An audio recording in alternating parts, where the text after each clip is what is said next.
Hi guys, welcome back to my channel. And if you are new here, thank you for watching. If you're returning, well, you're a real one and I love you even more. So I think when we're in our late teens, we have all these dreams and goals and things that we want to achieve in our early 20s and our late 20s and all that. I think we think that, okay, I'll go to varsity, that's going to be 4 years. After that, I'll find a guy. After that, I'll get married. I'll have a house. I'll have kids. By 30, I'm done. I have all my kids. I'm raising. We have all those milestones per se for when we get into our 20s and how nice everything will go, right? And then we get into our 20s and we realize, okay, right. Going to university doesn't mean you'll get a job afterwards, and getting a job doesn't mean you'll be able to afford the life that you wanted, and having a boyfriend doesn't mean that you guys will get married after that, and a career does not necessarily mean that you will love it, and as we get into our late 20s, those are things that we tend to kind of battle with. You are there in your 20s and you feel like, but this is not where I wanted to be, because you wanted to have maybe a husband by now, you wanted to be a CEO of your company by now, you wanted to have a certain number of kids or something like that, and you look back and you think, damn, I have not reached any of the milestones that I set for myself. And it's so normal for that to happen, because I noticed something that as we get to our late 20s, most of our conversations rotate around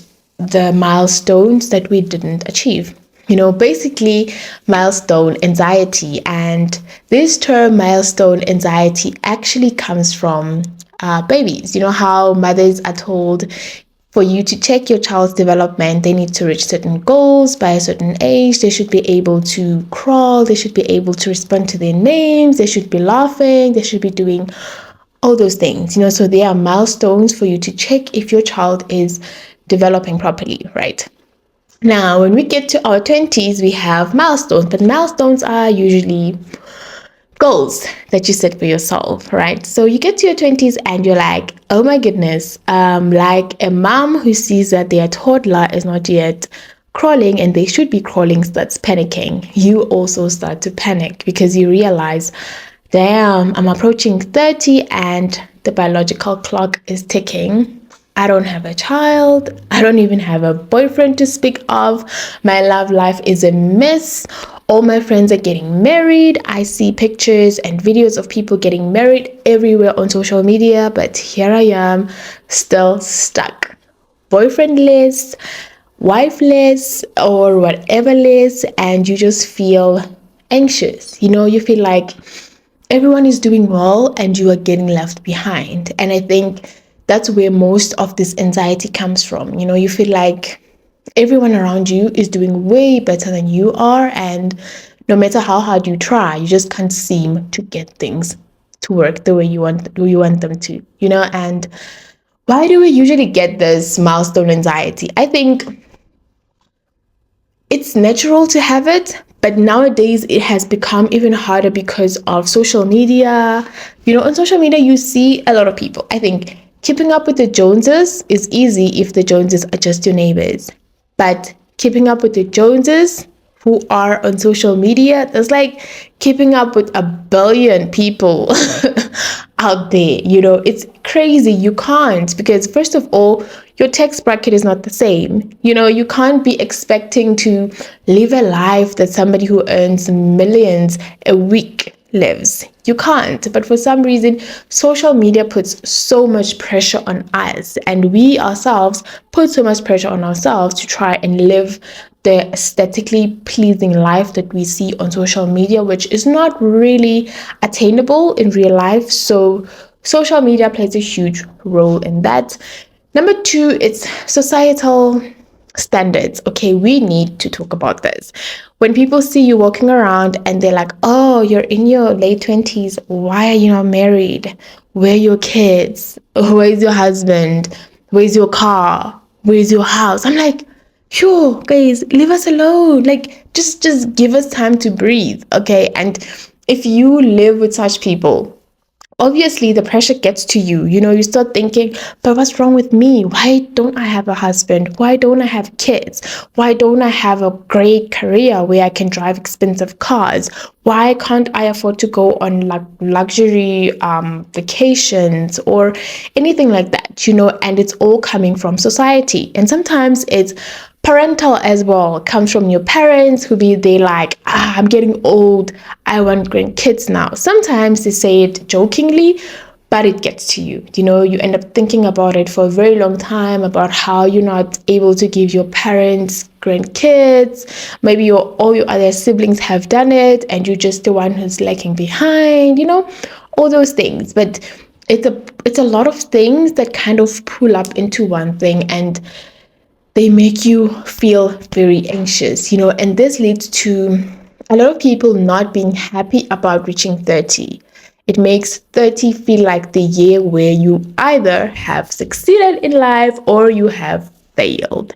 And if you haven't reached your milestones by 30, most people feel like they've failed. It feels almost like life ends at 30. If you haven't achieved all the things that you wanted to achieve in your 20s, 30s, you die.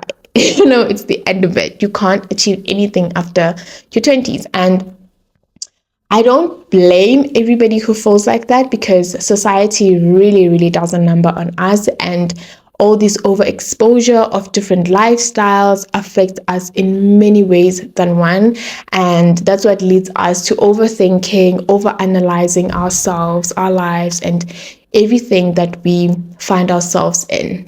So this milestone anxiety feels like a small thing, but it's actually a big issue for the people that experience it, because it feels almost like a midlife crisis, where you just feel like, oh my goodness, why is all these things happening to me? I should have been a successful business owner by now. I should be having healthier and happier relationships with my friends, with my family. But life is lifing. A lot of things happen in life, and unless you learn to be more grateful for the things that you have, you will constantly be anxious about the things that you don't have, because I could say anxiety comes from you stressing about the things that you wish you had and the things that you think you will have in the future. So I think if you're trying very hard and you are also experiencing milestone anxiety in your 20s, try to be grateful. Be grateful for the things that you have, because I am sure that even now, whether you're 29 or you 30 or you 27 like I am, you might not be married, but you have a good relationship. You might not have a good relationship, maybe like a romantic relationship, but you have a supportive structure. You have friends around you who support you, who constantly, sorry about that. You have friends around you who are constantly supporting you, and you've got a job that has a healthy environment, and you don't go to work anxious about work. When you leave work, you are happy to go back home because your family is not amazing. Like, there's always things that you can be grateful for. Don't always look for the things that you don't have. And I know as people, we definitely have this negative bias where we constantly overthink and we kind of fixate on all the things that are negative and we forget all the positives. But if you find yourself feeling this milestone anxiety, please remember to be grateful. There's a lot of things that are happening in your life that you can definitely be grateful for. And I am sure there's a lot more if you sit down and you really, really think about it. Okay. And remember to celebrate the small wins, okay? I think every day there's a win, guys. There's a win in every small situation, If you're somebody who's constantly, maybe you get impatient about stuff, Today you're able to just be a little bit more patient. That is a small win. Celebrate it, and celebrate every tiny little win. Like, if you wanted to go to the gym 5 times a week this week and you went on Monday, celebrate the win on Monday. You went on Tuesday, celebrate that you went on Tuesday. Just like that, just Learn to celebrate every win so that when we get the bigger wins, we know we actually earned it. Don't wait until the end goal of, I don't know how many, if you want to lose weight, until you've lost 10 kilograms. No, celebrate that 10 gram that you've lost, 100 gram that you've lost. Celebrate every small win so that the progress, or the process rather, is the process of becoming the person that you want to be is enjoyable. Because that's where the hard work is. The end goal is easy. Anybody can get there. But who can struggle? Who can persevere through the process? Those are the only people that make it to the end. So learn to celebrate the small wins. Remind yourself that we all have different timelines, guys. We don't live the same lives, and nor do we have the same timelines. If your friend has made it in life by the age of 22, they became a millionaire, or they were able to secure the job that they've always wanted, your time will come. Okay, put in the work, put in the time, and your time will come. Just know we have different timelines. If your friend got married at 25, you will get married at 30, and you will have just a happy marriage as she did. Like, a lot of things happen, and sometimes things happen earlier for people, but you don't know what's going to happen in the future. And I'm not saying that we should be there hoping for someone's downfall and be like, yeah, you got married at a very young age, and then they get divorced 2 years later. That's not what I'm saying. I'm saying that if you look at somebody else's timeline, learn to celebrate what they've achieved. Knowing that your time is coming. Don't be there feeling like, but I should also be achieving things at the same rate as her because I put in the same amount of work into this. No, we have different timelines, so let's try to enjoy it and live it to the fullest. Right? Invest in yourself, right? I think sometimes we tend to let ourselves go a lot, especially in our late 20s or 30s. We tend to let ourselves go a lot as we focus maybe on work, or we have kids now, we focus on our kids more. But invest in yourself, invest in something that makes you happy, whether it's buying a book. I love books, so I like to invest in getting books. You like walking, you like exercising, you like hikes, or you like self-care routines, you want to get a face mask, you want to invest in yourself, do the nice things that make you happy. Okay, and if you have been saving up money, go on that vacation and just allow yourself to enjoy the finer and the smaller things in life, because what is life if we can't enjoy it? That's when we get more anxious and more stressed, because we are living in a stressful loop all the time, stressful environment every time. So take a break, take a breather, and try to enjoy yourself even more, okay? When it comes to social media, please don't be scared to mute or unfollow any pages that make you feel like you are not doing enough in life, okay? And I think this comes with you need to ask yourself, when you see a creator pop up on your Instagram feed, ask yourself, how does this content make me feel? If today you ate a cookie and you're happy about the cookie, but now that you're scrolling on Instagram, you start feeling like, oh my gosh, why did I eat that cookie? I'm so fat, I'm such a bad person. Then you know that this content is not good for you, because when you had the cookie, you were fine, you were good. But now that you see all these people exercising, somebody telling you that it's not healthy to eat a cookie, and somebody telling you that's why you're fat, you start getting all these ideas in your head, and you're like, oh, I shouldn't have eaten that, I'm such a bad person and whatnot. No, you're not a bad person. Just mute, block, and unfollow such people. There's no need to have such negativity into your life. Okay, whatever that we see on social media, we have the right also to at least control the algorithm of the things that we see. So make sure that you mute, you unfollow, and you make it clear with the algorithm that I don't want to see such content. So please do not show me this content anymore. Don't be scared. Even on Twitter, Twitter, I don't want to talk about Twitter, okay, because Twitter has turned into this mini hub that I'm not happy about. But I am also not scared to praise not interested. I do not want content from this creator ever again, from this account ever again. I'm not scared to do that because I know it's for my mental health. Okay, so mute. If it's a friend or a family member who's creating content and they make you a little bit uncomfortable, just mute them. Okay, you don't want to block and then it's going to cause trouble or problems or whatnot. Just mute it. Okay, but at the end of the day, make sure that you look after your mental health, because milestone anxiety comes from our minds constantly thinking and trying to keep up with what's happening around us, and it just leads to more and more and more anxiety. So don't compare yourself with other people.